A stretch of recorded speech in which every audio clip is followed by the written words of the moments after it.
Okay, so the first bit I'm going to show you is the kick and the bass, which is the most important part of the track for me.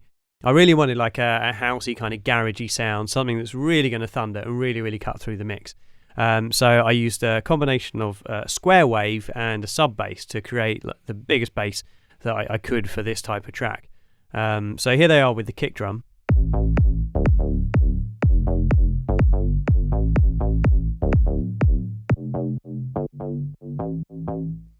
Okay, and this first bass, which is like the kind of square sound, that really kind of gnarly sound you get on top.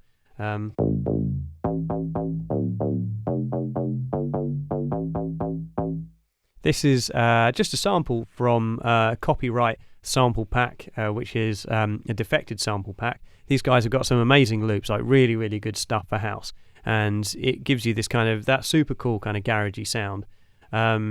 I used the effects that I used on these were the quadrafuzz, which just gives it a bit of edge and a bit of bite to make it really stand out.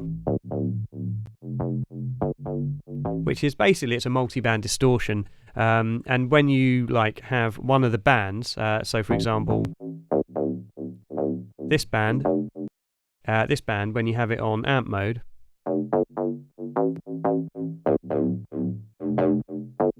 it's like adding a guitar amp onto it, and it just really makes it jump out, give it a bit more bite, a bit more sonic character, and a bit of distortion. And on top of that, I use the Maserati, which is designed for guitars. Really amazing plugin. It's super useful for giving stuff bite and bringing it out in the mix, giving it a lot more harmonics. It adds a load of presence, around about 1K, I think, and a bit of bite to it.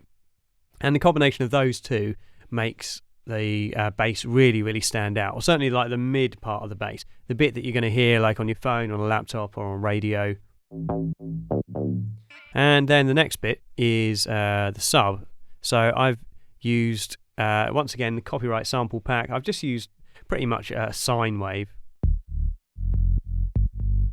and that's doing like the two lowest octaves, mainly like the really low octave or the sub octave, around about 50 hertz. And that really kind of fills that up.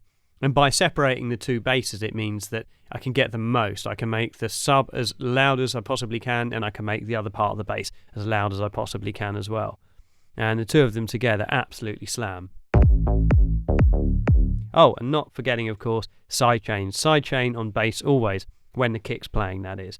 And that really helps the bass move out the way for the kick, so the two don't cross over. Otherwise, you get heaps of distortion. And I have no idea what to do when it starts distorting, so I just try and move things out of the way of each other that are going to distort.